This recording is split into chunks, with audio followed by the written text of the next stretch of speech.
Pumpkin seeds are very good fiber food. Pumpkin seeds are very good antioxidants.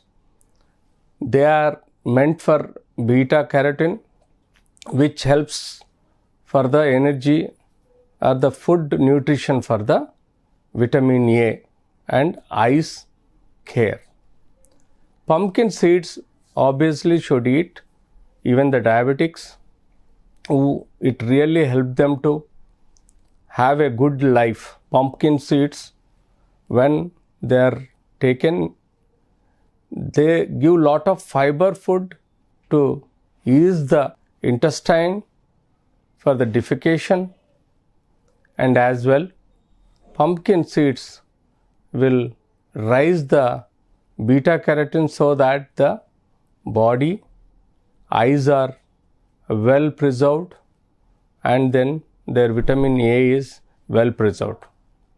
So obviously pumpkin seeds definitely help the human being who eats under their limitation.